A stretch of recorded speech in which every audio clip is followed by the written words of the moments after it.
Nikolaus and I'm from class 11 Personality Curriculum.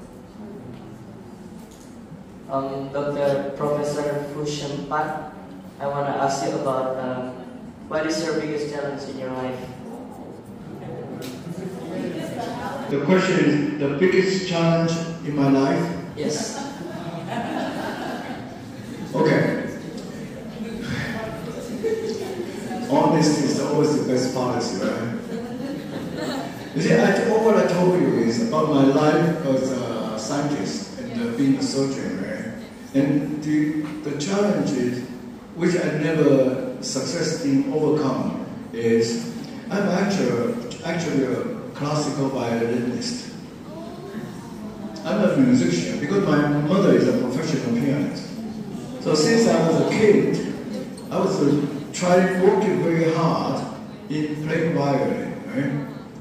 And I got my master's degrees in violin performance in DePaul University in Chicago, okay? But I never make it to the concert stage. So I always try to do that, but I cannot do that, okay? So that's the biggest challenge I have. I never been able to overcome it. And in the same time, I have second challenges. I'm also a basketball player because of my height, right? So I was trying to become a better basketball player, right? But until the day I don't have time to play basketball anymore, I think the only thing I can contribute to basketball is using my body to take the hit, okay? So, what I'm trying to tell you is, okay, it's like Ronald was saying, life is many aspects of it, okay? And if you're good in one thing, you're talented in one thing, God bless you, go for it. Okay? Don't hesitate with it, okay? And I think you must be talented in something else, and I wish you all the best. A few hours ago, I've read all your biography on Wikipedia, and from what I just read, it tells that you have done your most recent research on stem cell. Can you tell us more about it? Thank you. Good. Originally,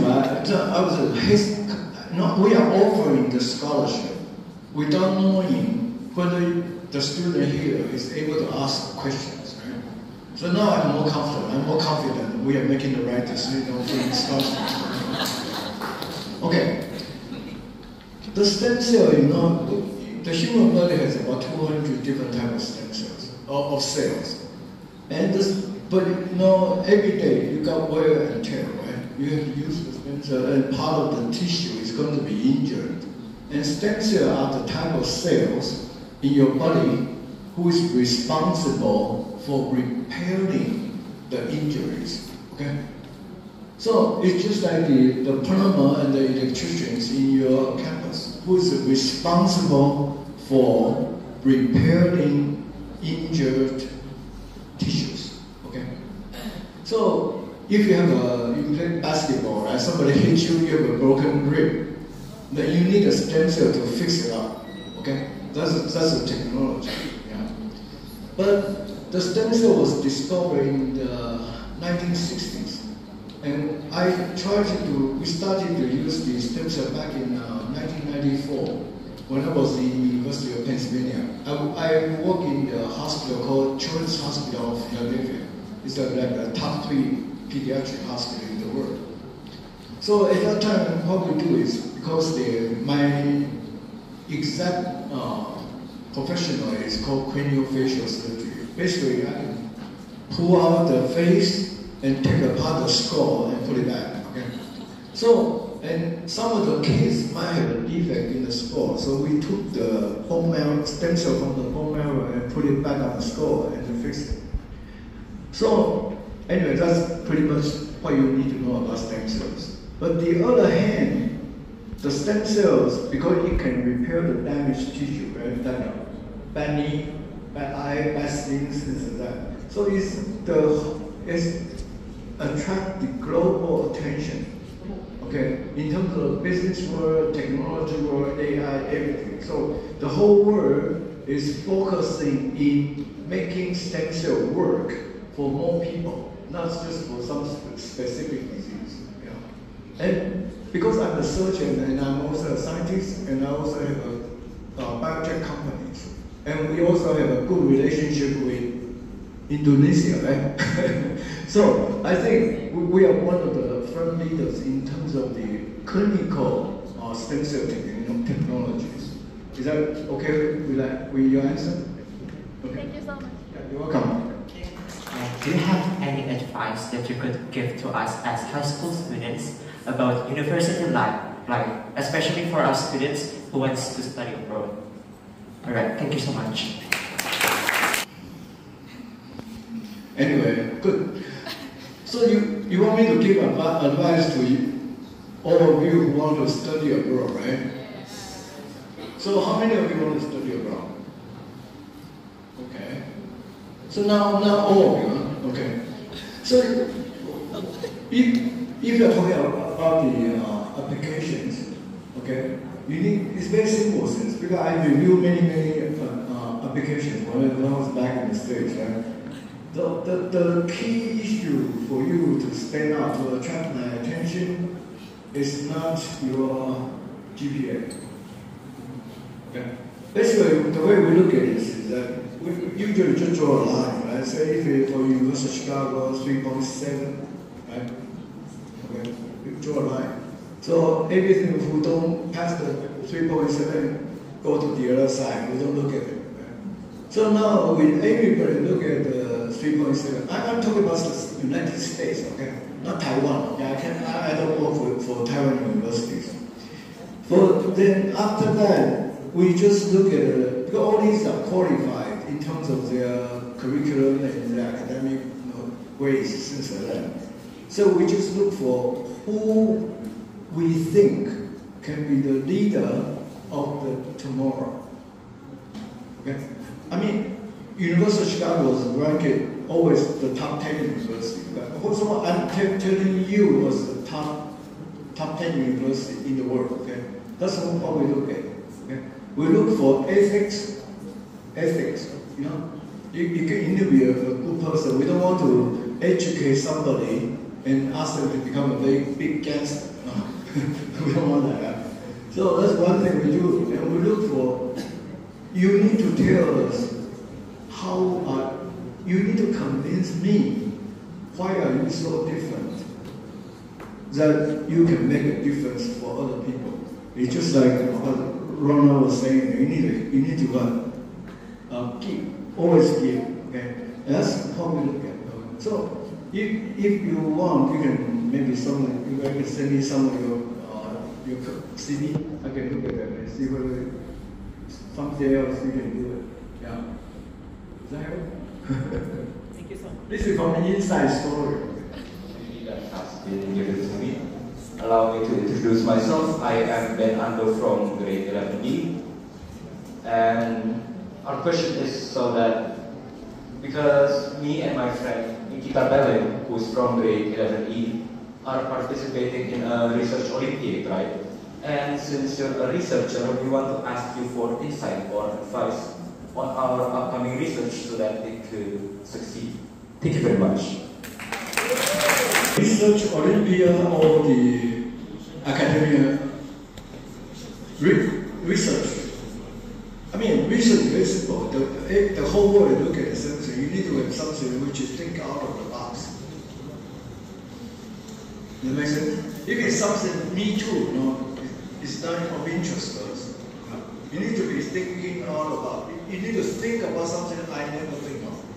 And if you can tell me something, I say, wow, how come this is so simple, data simple, and nobody ever think about it, and then you get a very good chance.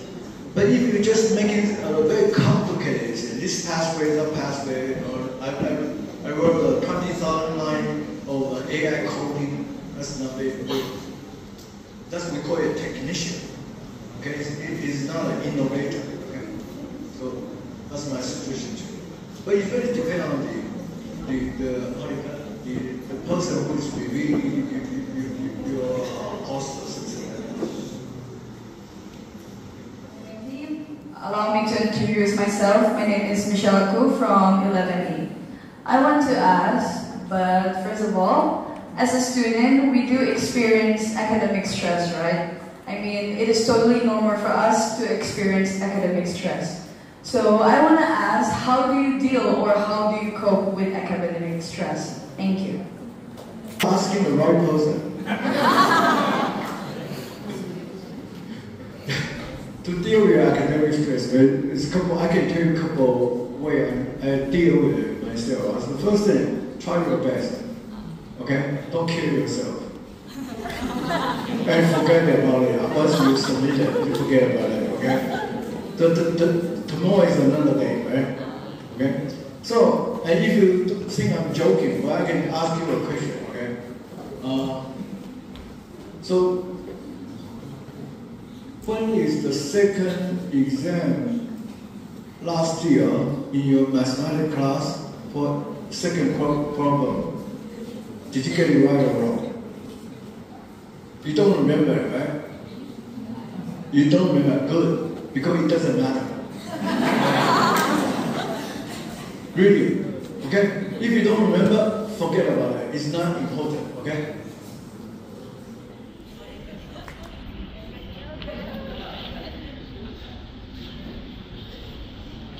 So thank you for the opportunity. So my question is,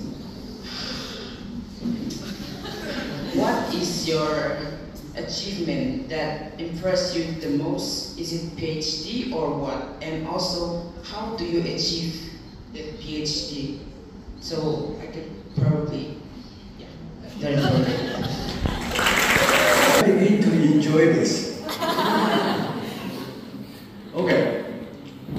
You're asking me how can I get my PhD in chemistry, but I also have a doctoral degree in medicine, right? Okay. So I asked myself that question once. Okay. And when I returned from the Philadelphia back to Taiwan, and somebody come to me and said, how can you be so smart to have 2 doctoral degrees, right? And I thought about it, okay? The answer is being very stupid. Let me explain it to you, okay? And people say, how can that be, right? Being stupid, how can you get a PhD? No. You see, they told you, right? I get my bachelor degree from National Taiwan U. My class is very small, it's only about 25 people. And almost out of the 25 people, 24 of us, all of us went to the United States to get advanced degrees, right? But I'm the only one who got 2 doctoral degrees. Only about 3 or 4 people get got a PhD degrees. So the reason is this: most of the students from my department, after they go to the US, right? So they pass. The first thing they do is they pass the basic criteria for the master degrees. And after that, guess what do they do? After they got a master's degree, they go and find a job and make a good salary, right? Okay? And for me, I'm not that clever in calculating this and that. So I keep on doing what I like to do, keep on studying what I like to study. Yeah. So if you are really interested in something, just be persistent. You know, like a lot of successful people eventually going to tell you, okay? I mean, money is very important, okay? But it should not be the number 1 priority. Your interest or the mission of you give it to yourself or your teacher give it to yourself is actually more important. So if you are doing something you like, you can get a PhD. And if you cannot get it, you can come and get me, okay? You have my guarantees. From class 11B Pearson class, so I want to ask you, so you told us before that there's a chance for us, students from SMA Lokon, for getting a scholarship in Taiwan, right? So can you explain more about it? Like, what is the requirement for achieving it? That's it. mean, of course, you need to volunteer. You want to do it, right? Okay, it got to come from you. And second, we're going to need some reference from your teachers. Okay, but the most important is we're going to have an interview with you, not necessarily by the grades. We want to see your characteristic. This is we agree with Mr. Roland. Like Confucius say, right? The number one is your character, and after that is your knowledge and things like that. It's not something you really can fight for. It's more like you are just this type of person. Does that make sense? So don't work too hard on this. Just be yourself. And if you're the right person, we will help. We will take care. So I heard and I know you already told a lot of histories in your life. So my question is, what's the best story in your life in teenager or high school or the college? Thank you. Story of my life when I was in the high school and college, right? Okay. Let me tell you something very interesting, okay? When I was my senior in the National Tanya University, okay, I was the #1 student in the whole class, right? And I'm also a basketball player, and I also play violin in the orchestra. And my uniform is just like my assistant, Dr. Jessica, right? I never really wear a uniform. I always wear my uniform in the basketball team, right? So I was walking around, right? Okay. Then one day I was looking at the board, the announcement board. I was standing there, and I looking at my name as #1 in the senior class, right? And then I heard people standing behind me, gossiping about me, okay? He said, I heard this guy never go to class. Does that make sense? You hear it? They're telling me, they're criticizing me, I never go to the class, because I'm always in the basketball field or in the orchestra. Maybe I just want to ask a similar question which Charles asked before, but I just want to ask Prof. Fushi and Master your Ph.D. how you maintain your life balance between your social life, academic life, and also career. Thank you. Hitting everything right on the spot. Okay. I told you, right? I mean, I like my work. That's the #1 thing, right? And you better find. I want to take this sentence back. I always tell my niece and sister, I said, you have the right not to do something you don't like. Does that make sense? You have the right not to study something you don't like. Because if I hate Russian, I say I'm not going to go to the Department of Russian. Right? But you don't really have the right to study only something you like. Right? You need to be fair, right? Okay. So what I do in balancing my life is, music and do a lot of indoor cycling and exercise. Right? But what's very different from most of people being experienced is I don't really take long vacations. I don't. And the reason, let me tell you, okay, a lot of people, Dr. Jessica, the last time I took a 4-day, 3 nights vacation was back in the summer of 1981. So it's like 40, 50 years ago, I took a long vacation. The reason I don't do that is because I used to work in a hospital, right, as a surgeon, surgical resident. And we don't really have any vacations, okay? And once you are used to, your body are used to the vacational rhythm, the Monday blue effect is a lot worse than the vacation itself. At least to me, that's how it works, okay? So my suggestions to you is, you need to do good time management on a daily basis or weekly basis at most. Try not to do a time management in the long stretch, okay? Because you might experience something that will how you will fight back on you, yeah? And I hope this helps.